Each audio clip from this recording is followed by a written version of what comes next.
A sloth, a donkey, and a curious human. Send a prompt and see what they're doing.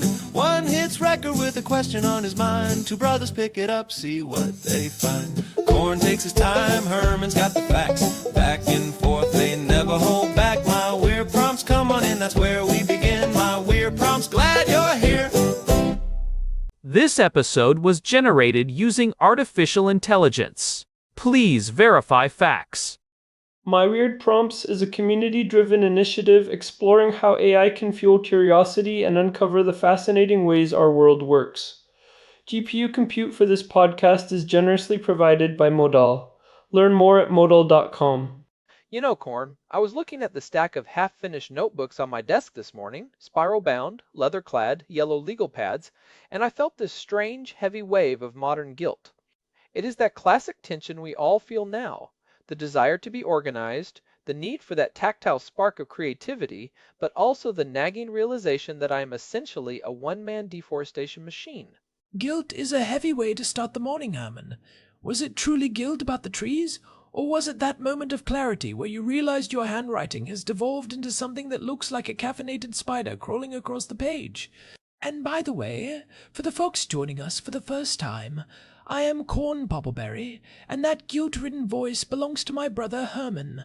I will have you know my handwriting has a certain calligraphic charm if you squint hard enough and perhaps turn the page 45 degrees. But no, it was the sheer volume of paper waste. Our housemate Daniel actually sent us a prompt about this exact struggle, and it really struck a chord. He is caught in what we are calling the analog-digital paradox. He loves the tactile experience of writing, the memory retention you get from longhand, and especially that psychological hit of crossing a task off a physical list. But he hates the clutter, the waste, and the fact that his analog life does not sync with his digital one. It is the ultimate productivity trap of 2026. We want the cognitive benefits of the Stone Age with the environmental footprint of the Space Age. Daniel is looking for that middle ground where you do not have to sacrifice the feel of a pen on a surface just to stay digital and sustainable. He asked us specifically about e-ink tablets and the mysterious lack of high-quality whiteboard markers. And it is fascinating because we often think of technology as this thing that constantly gets cheaper and more accessible. We assume that eventually a digital notebook will cost the same as a pack of Bic pens. But when you look at the world of e-ink and premium stationery, the trend lines are doing some very weird counterintuitive things. Today we are going to dive into why that paperless dream is actually getting more expensive. And we are also going to reveal a hidden world of professional stationery that Daniel did not even know existed. I love a good reveal. People think the whiteboard marker market is just a sea of disposable plastic and chemical smells, but there is a rabbit hole there that goes surprisingly deep.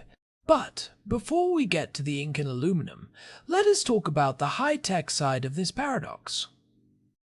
The e-ink tablet. This was supposed to be the final form of the notebook, right? That was the promise.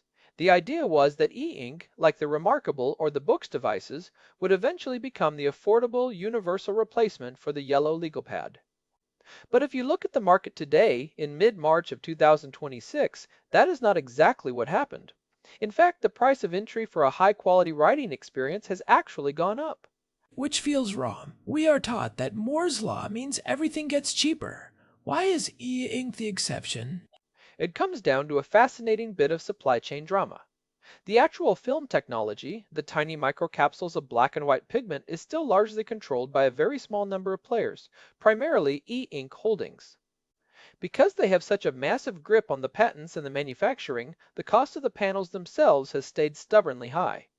There is no generic e-ink screen that a startup can just buy for $5. And then you add the R&D costs of trying to solve the latency problem. That is the big one for Daniel and anyone who cares about the feel. If I move a pen and the line appears 50 milliseconds later, my brain rejects it. It feels like I'm dragging a stick through honey. It breaks the tactile feedback loop we talk about so often. Precisely.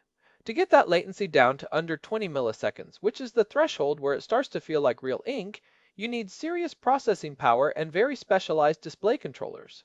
So, instead of getting cheaper, the top end of the market has actually moved up in price. We are seeing devices like the remarkable Paper Pro or the high-end Books Note Max pushing well into the $600 to $800 range. $800 for a digital notebook. Think about the sheer volume of high-quality paper notebooks you could buy for $800. You could probably fill a small home library with premium Leuchtturm 1917 journals for that price. You could buy enough legal pads to last you until the 22nd century. That is the heart of the paradox. You're paying a massive premium to mimic a 5-cent experience.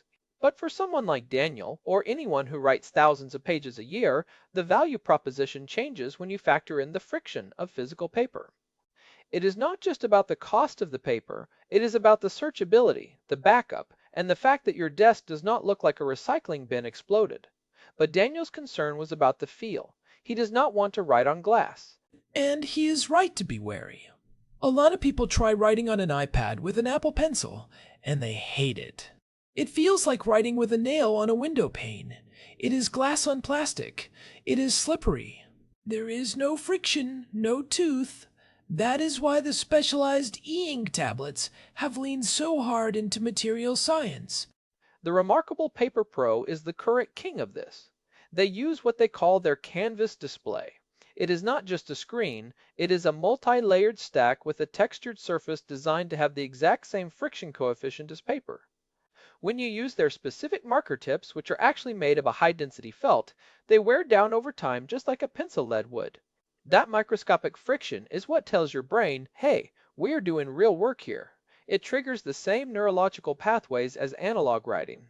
I have been testing the Booksco 10.3 recently, and I was surprised by how much they have closed the gap without the $800 price tag. It is a bit more of an open system because it runs Android, which appeals to the need for flexibility, but the writing feel is still excellent. However, there is a catch that I think Daniel needs to be warned about, and that is what I call subscription creep. Oh, do not get me started on the subscription models for hardware. It is becoming a real plague in the productivity space. It is particularly egregious here. The remarkable Connect subscription, for example. You buy this beautiful, expensive piece of hardware, and then if you want the basic ability to sync your notes to the cloud or edit them on your desktop, they want a monthly fee. It feels like you're renting a notebook that you already paid for. It is a classic move to create recurring revenue. But it feels like a betrayal of the analog spirit these devices are supposed to embody. That is why I often point people toward the books ecosystem or even the Kindle Scribe if they are already in the Amazon world. The Scribe is actually the value leader right now because Amazon can afford to subsidize the hardware to keep you in their bookstore. But the Scribe feels a bit like a walled garden. You are limited in how you can get your notes out. If Daniel wants that pure, focused writing experience without the digital leash, he might be better off looking at the secondhand market for a Remarkable 2. You can find them for a fraction of the price of the new Pro models, and the writing experience is still 90% of the way there. That is a solid tip, but let us pivot for a second, because Daniel's prompt had a second half that I think is even more interesting because it is so overlooked, the whiteboard marker gap. He feels like there is no such thing as a premium, refillable, high-quality whiteboard marker. He is tired of those squeaky, disposable plastic sticks that run out of ink after 3 brainstorming sessions and then end up in a landfill. It is a fair point. If you go to any big box office supply store, your options are basically limited to the standard brands that have not changed their design since the 1990s. They feel cheap because they are meant to be cheap. They are treated as consumables, like paper clips or rubber bands. It is a use it and lose it philosophy. But this is where the big reveal comes in. Daniel, if you are listening, the market gap you are seeing is not a manufacturing gap, it is a retail gap. The high-end, professional, sustainable whiteboard markers exist, but you will never find them at a standard office supply store. You have to go to the places where the stationery nerds hang out. You mean the sites like Jet Pens or Colt Pens? The places where people argue about the viscosity of fountain pen ink? And the king of this specific hill is a company called OS Pen. They are an Australian brand, and they make exactly what Daniel is dreaming of. We are talking about markers with recycled aluminum barrels. They have a weight to them. They have a grip that feels like a professional tool rather than a toy. Aluminum barrels for a whiteboard marker? That sounds like something an architect or a high-end industrial designer would use. It is. And the best part is that they are fully modular. When the ink runs out, you do not throw the marker away. You just pop the back off and refill it from a bottle of high-quality ink. If the nib gets frayed because you were writing too hard during a particularly intense strategy session, you just pull the nib out and put a new one in. It is the antithesis of the disposable culture Daniel is trying to avoid. That is brilliant. It is essentially a fountain pen for your whiteboard. Think about the waste reduction there. Instead of throwing away dozens of plastic tubes every year, you have one set of 4 or 6 markers that could literally last you a decade. The numbers on that are actually pretty staggering. If you look at a 5-year period, using a refillable system like OSPen can reduce your plastic waste by up to 90% compared to disposables. And the ink quality is often better because it is not designed to sit in a warehouse for 3 years in a sealed plastic tube. It is fresh, it is vibrant, and it does not have that overwhelming chemical odor that makes you feel like you are losing brain cells during a meeting. It is funny how we have this blind spot for certain tools. We will spend $2,000 on a laptop and then use a 10-cent pen that skips and smears. There is a real psychological benefit to using a tool that feels substantial.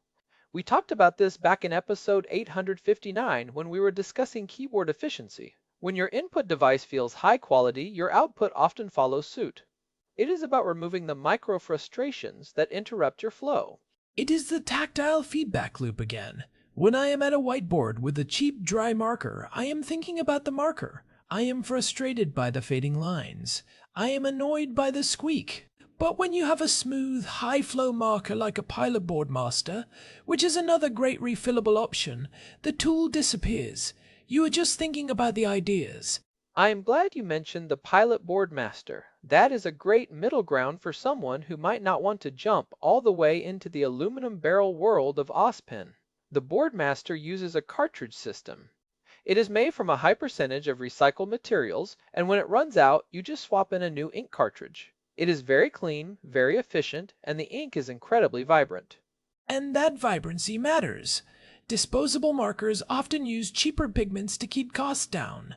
When you move into the refillable space, the ink quality jumps up.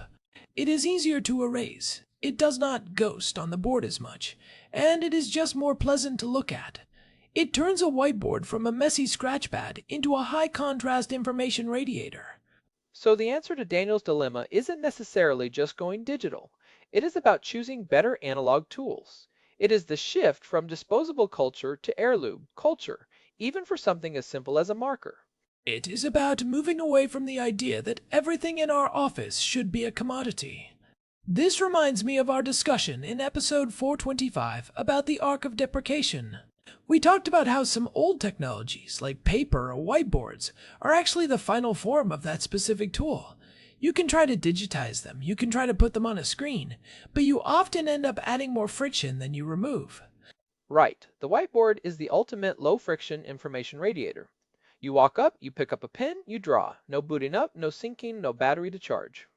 If you can make that experience sustainable by using refillable markers, you have solved the paradox without needing a single microchip. Although, I will say, there is a certain magic to the hybrid approach. I know people who use the high-end refillable markers on a physical whiteboard, and then they use an app like Rocketbook, or even just the built-in document scanner on their phone, to digitize the board when they are done. You get the tactile flow of the analog, and the organizational power of the digital. That seems like the most rational path for someone like Daniel. Use the e-ink tablet for personal notes and deep work where you need to archive everything, but keep a physical whiteboard with premium markers for that high-energy brainstorming and task crossing. But let us talk about the science for a second, because Daniel mentioned the memory benefits of handwriting. Is that just a feeling, or is there data there? There is real neurological research here. When you write by hand, you are engaging a much more complex motor circuit in your brain than when you are typing. Typing is essentially the same motion for every letter, just a different location. But writing a G is fundamentally different from writing an L. Your brain has to plan and execute those distinct shapes. You are literally carving those ideas into your memory with the movement of your hand. I have seen those studies from the University of Tokyo and elsewhere. They show that students who take notes by hand actually synthesize the information better because you cannot write as fast as someone can talk. You are forced to summarize, to rephrase, and to prioritize in real time. Typing is just transcription, writing is processing. That is why I always tell people typing is for archiving, but handwriting is for thinking. If you want to understand something, write it down. If you just want to store it, type it. And if you are going to be doing all that thinking by hand, you might as well have a pen or a marker that does not make your hand cramp up after 10 minutes. Which brings us back to the stationary nerdery. If Daniel really wants to fall down the rabbit hole, he should look at things like the Staedtler Lumocolor line. They have these permanent and non-permanent markers that are used by professionals in labs and film sets because they are so precise. They are like the surgical instruments of the marker world. Oh, the Lumocolors are legendary. They have that specific click. When you put the cap on that, just screams German engineering. It is that level of detail that makes you actually want to use the tool. It is the same reason people get obsessed with mechanical keyboards. It is about turning a mundane task into a sensory experience. It is funny how we are sitting here in 2026 talking about Australian markers and German engineering, all to solve a problem that is essentially about how we interface with our own thoughts. But it matters. Our environment and our tools shape our mental state. If your tools feel like trash, your thoughts can start to feel like trash. They really do. If your desk is covered in half-empty, dried-out plastic markers and scraps of paper, your mind is going to feel cluttered. But if you have one high-quality e-ink device and one set of premium, refillable markers, you have created a system that is both minimalist and incredibly powerful. You have removed the visual noise of waste. So, if we are looking at the practical takeaways for Daniel, where do we start? I think step 1 is a reality check on the e-ink tablets. Do not buy one thinking it is going to save you money over paper in the short term. The break-even point against 5-cent notebooks is decades away. Buy it because you want a focused, distraction-free environment for your thoughts. Agreed.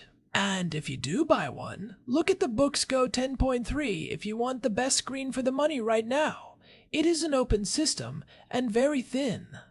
Or look for a used Remarkable 2 if you want that pure distraction-free paper feel without the $800 price tag of the new color models.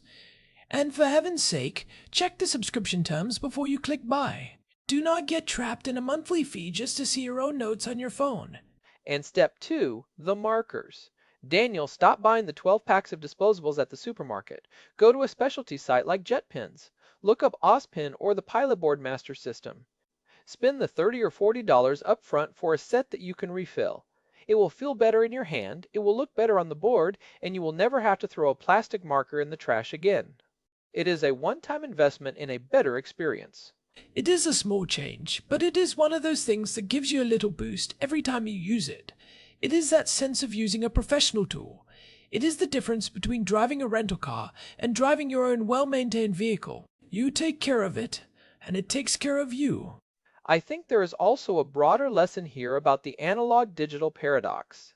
We often think that the solution to every problem is more technology, more features, more pixels. But sometimes the solution is just a better version of the thing we have been using for 100 years.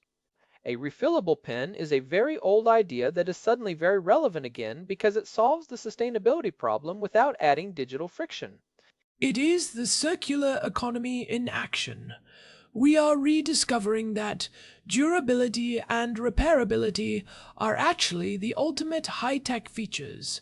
An aluminum marker that you can fix yourself is, in many ways, more advanced than a disposable one that is designed to be obsolete in a month. It represents a different kind of progress, one that values longevity over convenience. That is a great point. It is about shifting our mindset from being consumers to being stewards of our tools. Whether it is a digital tablet or a physical pen, if we choose things that are built to last, we are solving both the productivity problem and the sustainability problem at the same time. We are getting out of that disposable loop. And it makes the work more fun. I mean, let us be honest, there is a non-zero part of this that is just about the joy of having cool gear. And there is nothing wrong with that if the gear actually helps you do better work and feel better about your impact on the planet.